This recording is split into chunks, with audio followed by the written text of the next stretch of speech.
Everybody of course knows Angry Birds. It's the most distributed game, most distributed piece of entertainment content ever. So we're approaching 2 billion copies. I mean, the official number from March is 1.7 billion downloads, but we've done a few after that. So kind of like keeping good momentum going. And also, okay, the download number is one thing, but we also announced that we have 263 million people playing our games every month. So we had that back in December. And again, to put things in perspective, that's more people playing our games than Twitter has users. So it starts to be a fairly significant fan base. And also then if you look at what we are doing, so we started with the game. With the game we built the brand. And today Angry Birds, the brand, is one of the most well-known brands. We interviewed 2,000 people in China end of last year. 94% know the brand. So the brand is really at the center of what we do, together with the fans that I started talking about. So we really worry about kind of like two things at ROVIO: our fans and our brand. So it's a very simple business, kind of like when you look at it. Yeah, we started with the game, then we expanded into animation. So we also have one of the biggest animation studios in Northern Europe here, actually in this building. And we're producing Angry Birds toons, so that's our first animated series. Every week there is a 2-minute 45-second episode, and a lot of other people are doing animation, so there is nothing revolutionary about that. But what is a bit revolutionary and a bit interesting is how we distribute our toons. So what we did is that overnight we updated, at the time, this was in March, 1.7 billion games. We've always had the play button in our games. Now we added the watch button. So you can go straight into our Angry Birds Toons channel through all our games. And by doing that, we created one of the biggest video distribution networks on the planet overnight. We now have hundreds of millions of views for our videos on the Angry Birds Toons channel in our games. Of course, we also did the traditional model, so we have about 30, 40 broadcasters that are broadcasting our toons on regular TV. But the audience that we reach through our games is much bigger than any broadcaster. So again, a good example of what you can do nowadays with digital distribution, that you can build enormous scale very, very rapidly. So it's an example of the power of the brand. And you can always expect those kind of unexpected things from ROVIO. So that is one reason why we have been successful, that we are not afraid of trying new things. And we have a lot of ideas, and I think what is a bit different at ROVIO is that we not only have the ideas, but we also tend to execute on the ideas. And we've been building this pretty fast. If you consider again, 94% of people in China knowing the brand, we did that in 3 years. And we did that by all like digital means, with games. And that's something that hasn't really been done at this scale by anybody before. But it's an example of what we can expect to see in the future. A lot of brands emerging from the digital side and then going to the physical side, which brings up our consumer products business. So yes, we make games, yes, we make animation. We also make a lot of consumer products. We have tens of thousands of licensed Angry Birds products out there. Last year, 45% of our entire business at ROVIO was in consumer products. Physical, tangible consumer products. And I think this is also another area where we have done things very differently. I mean, if you look at typical games companies, they tend to stick with games. What we did is that we very early on decided that we want to have the Angry Birds experience, the Angry Birds brand everywhere. not only on all screens, but everywhere, also like with physical, consumer products. And so, as I said, games, animation, consumer products, all areas of entertainment. And we are also building parks. So we also expand in building activity parks. So not big theme parks, but a distributed kind of like park model. So we're building small-scale Angry Birds activity parks all over the planet. Started a year ago. Now we have 5 in Finland, 2 in the UK.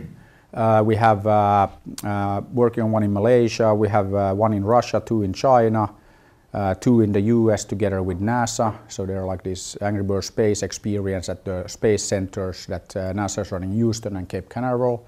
And we have 3 in Brazil. So, again, taking the brand to where people are, like malls and like other like public places. So we are active in all areas of entertainment.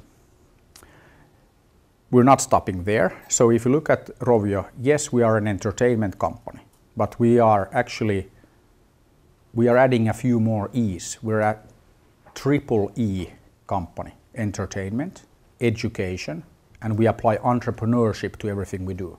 That's kind of like where the craziness and the crazy ambition comes from. So really try to be true to our kind of like startup roots. So we're not afraid, as I said, to go into new areas, and we're not afraid of setting very, very ambitious goals. In education, what we have decided to do, what we want to do is we want to give the world education. If we can distribute billions of games, build a brand, there's no reason why we can't do the same in the area of education. And I also always try to explain what we want to do in education. What we want to do there, we want to make learning fun. The education, one reason why it's very important for us, and we're very passionate about that, is that if you look at Finland, we're about, roughly 5.4 million people, very, very small population, but we still manage to give the world things like Linux, MySQL, IRC. Nokia used to be pretty successful in phones, then Angry Birds, obviously. So for 5 million people, it's not like too bad. And I think that one reason for this is that we have fantastic education, we have fantastic schools. So again, if we can then create a fantastic education experience around Angry Birds, around what we're doing, making learning fun, we think it's a massive opportunity. And that is why we have been investing last 2 years into education, building services, and you saw a little bit of that in the books department. But we are not stopping there. We have, just like in games, we have crazy big ambition. So we want to really deliver the full curriculum. We started with 4 to 6 year olds, but we're going to take that all the way through high school, university, and beyond, so lifelong learning. And you can expect to hear a lot more from us in like the education area. And then the third E that I mentioned, okay, entrepreneurship. So we really try to be very entrepreneurial in everything we do. And I think that if you look at the company, I mean, we have now 700 people, so very, very small, but the brand presence and the footprint that we built globally is massive. And again, we think that by keeping true to our kind of like startup roots, our entrepreneurial like approach, we're only getting started. And this is actually one thing that is very important when you look at ROVIO and how we do things. Always say that we are not building Angry Birds or anything that we do. We're not building Angry Birds for 100 days. We're building it for 100 years. Very long-term approach. Because we always get asked that, okay, you did Angry Birds, what are you going to do next? More Angry Birds. We will make Angry Birds permanent part of pop culture. So again, not 100 days. A lot of games nowadays, they're built to, I did a presentation about 6 or 7 years ago to 600 students at the Aalto University, which was actually called Helsinki University of Technology at the time, but okay, now it's Aalto University. 600 students about entrepreneurship. And then at the end of my presentation, I asked the students that, okay, after you finish your studies, or even before you finish your studies, how many of you will start your own company? How many will do a startup? 3 people raised their hand out of 600. So obviously huge problem. Now when I do a presentation to 600 students, guess what? More than 300 hands goes up. More than half of the people want to create their own company. And I think that this is something that is very interesting, and I think that you have similar challenges in Korea. I mean, this is like actually universal. A lot of countries have kind of the same. So we are very active in the local startup community, because for us it's very important that not only we are successful but the entire ecosystem. So very, very active in supporting, coaching the local startups. In fact, after this meeting, I go to the startup sauna and I will do like some coaching of the local startups and do some brainstorming around branding and marketing and things like that. So one of our ways of giving back, plus it's great source for us for finding talent, acquiring startups that we might need to complement our services. So again, it's a win-win. So that's something that also we feel very passionate about, startups and about entrepreneurship. So yeah, EEE company, entertainment, education, entrepreneurship, that's what we do. And this is the Skyness is the code name for our platform. So really our mission to create a global ecosystem for game and application developers to do applications of the future. And that way we can really serve our original and core idea of delighting the fan, bringing new experiences to fan. Really we want to extend the ROVIO business from the games, okay, of course to education and all what you saw already today, but also to other areas in digital business. And that's what Skyness is about. Really, our ads platform, we want to provide identity management in order to serve our fan base better. The AB Tunes, really one of the biggest video channels overnight. It was released earlier this year. It was made by us, and we are still developing it further. We are definitely focused a lot on the payments and the virtual money, and that's what I learned in Korea. Korea and the Nexon, they were the first ones in the world to introduce freemium business model to gaming. And I think that was a big thing. It really changed the whole industry. And it took quite a long time to the Western world to understand the idea as well. But now we see that all new games are freemium. As far as the technology goes, it's really modern, it's distributed, it's cost effective. We feel it's best out there. And if you think what companies are doing something similar, I would say that Twitter, LinkedIn and Netflix are most close, like the way we are doing things.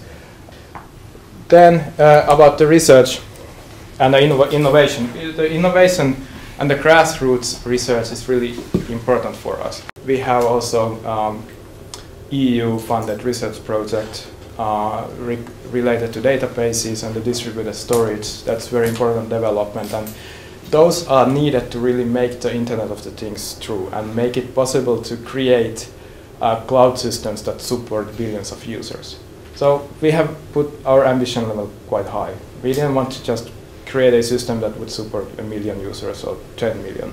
We wanted to create architecture that supports 10 billions of 10 billion or more connected devices, and that's where we have been quite successful. And my question is, could we work with the Koreans? Currently, we don't have any Korean company we have like technology partnership with. So if you have ideas of good Korean companies, we are more than interested.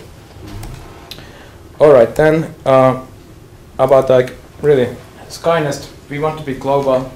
We want to help globally developers, not just us, but also others to create a really truly global and big ecosystem, and helping local game developers to go global. And that is something we are still working on. We are working on the business model, so this is about the future. We don't have specifics to share today, but really I think this is also opportunity for Koreans. You have really good games in Korean market, but they are currently not very well known abroad. And so the Skynest could help these local developers to really go global. We can provide the infrastructure and the platform so that the game developers can be sure that their creations work globally and don't suffer problems like connectivity problems or low performance.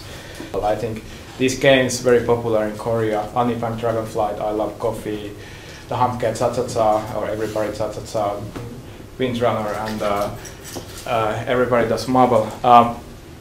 These are very interesting games. I'm sure there are much more out there, and I think because the Korean market is, I think, very well developed in this sense, and there is lots of competition, so the quality of these games is really high, and there's lots of innovation. There's a lot of innovation in the monetization models, what there is. So it's very important, and really currently these are very popular games in Korea, but they have like only 4 million daily active users on the average, or the best ones have that.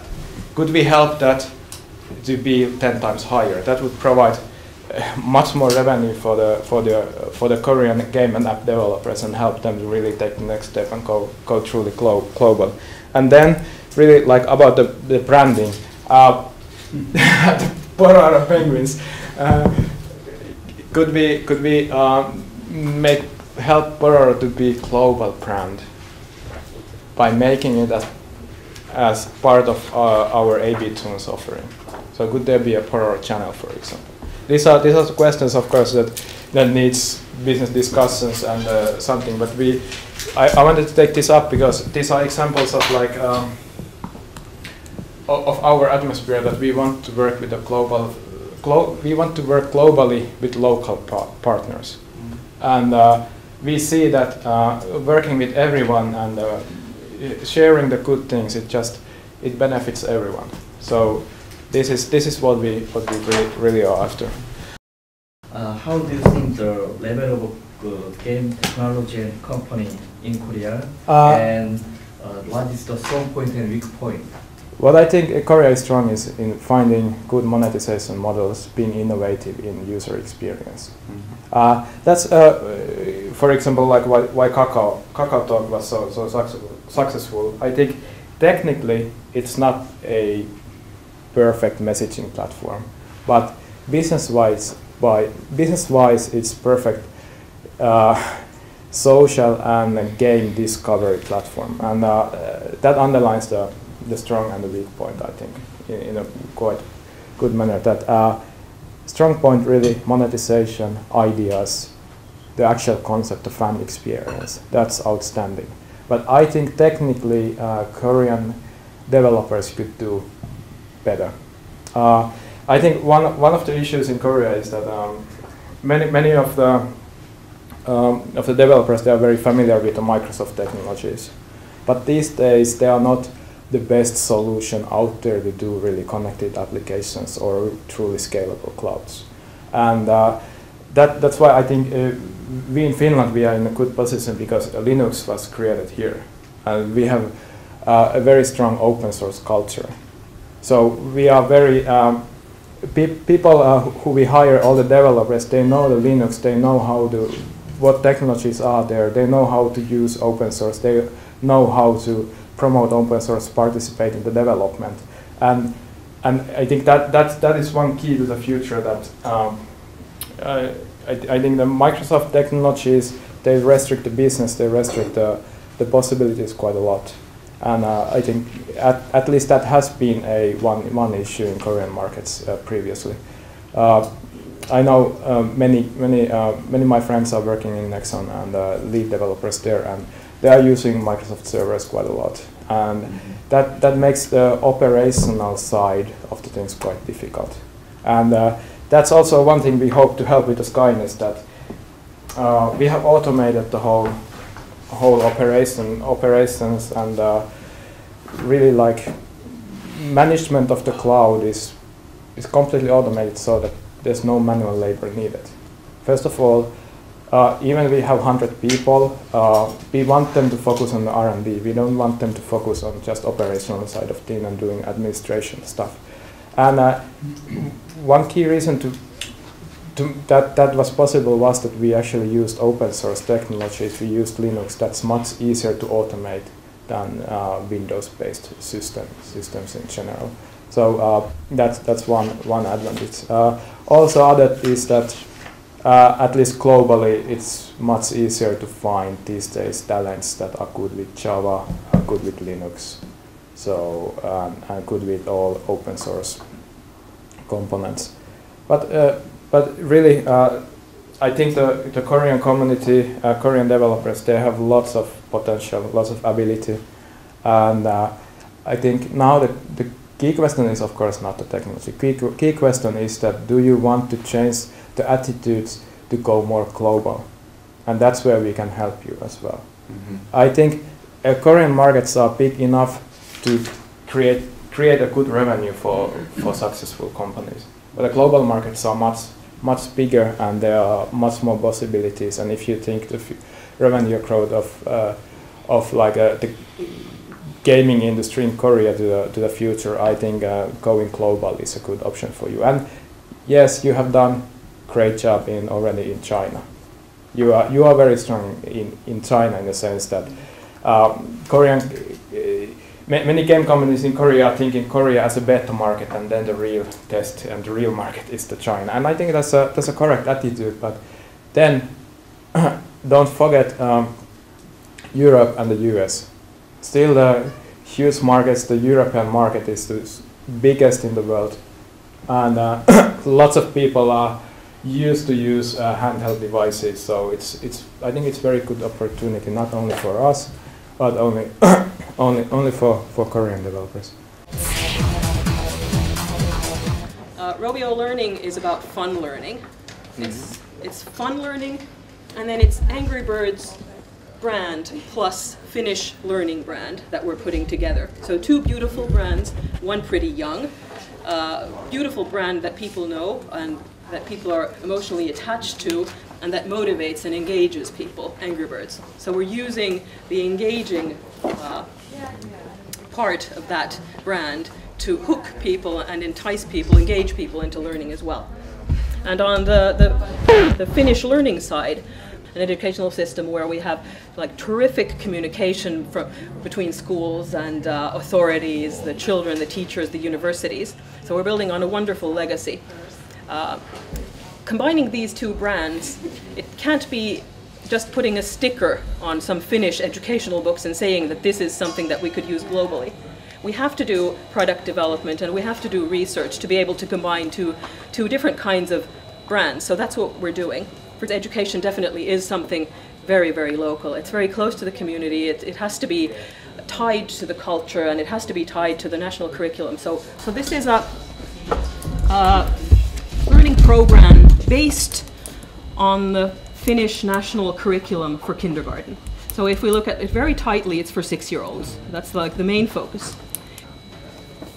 It's developed by and with educational experts, with teachers. It's tested, proven, and then revised. And now it's right now being also studied in Singapore. So we've now found out that our concept works in Finland. But before we take it out to the global market, we have to make sure that it flies in other contexts as well. And that's why we've taken it to Singapore to be tested. And then we'll take it to other places as well to test and see what parts need to be localized. Okay, we're a gaming company, but we don't say that people only learn through games. Games are one format. Books are another format. And we're not saying that old-fashioned books aren't good. No, on the contrary. There are many things that are very well presented in this type of a format. So what we're doing is very particularly thinking about what is the best format for each and every piece of the educational system. And this is something that no one does. Generally what educational publishers do is they make a book, and then they turn that into digital format, and then they say that this is e-learning. That's not how we think. We're thinking very particularly about what the format is. Okay, and then comes the problem of teachers. And what do we do to teachers? They're used to teaching from a book. So we definitely have to teach our teachers, especially because we're teaching the curricula, so the cognitive content of the program, but we're also teaching non-cognitive skills. So we're teaching the 21st century skills: collaboration, negotiation, critical thinking, creativity, and innovation. those all are tied into our Angry Birds Playground curriculum. So that's not the curriculum, that's just a little glimpse of how we're putting our curriculum together. So that's all tied in. And again, we need to talk to teachers and educate the teachers. So we're taking it very seriously. But the number one thing in this whole program is that children have fun. We believe, or we ask actually the question, what if learning was fun? Everything we do is tied to that question. So we know that learning is fun when it's fun to fail. Okay, when it's okay to fail. That's difficult for Finns. We don't like to lose our face. Okay, there are many countries similar. It's very hard to lose your face, but it's so important for learning to be able to make mistakes, redo it, learn something during the way. And that's actually a ROVIO-related statement, because actually the guys who were developing games, they actually did develop 51 games. The company was almost going bust because none of them were successes. But then came the 52nd game, and that was Angry Birds. They could put all their learnings into that 52nd game. All those mistakes, all those mishaps before that actually built their path toward wonderful success. A fun learning concept, but there's no room to play when we're working with education. It's so important, and it's so... And again, we're not going to stop with children, but we're just going to make this perfect first, and then we'll take our next step. So it won't be only for kids.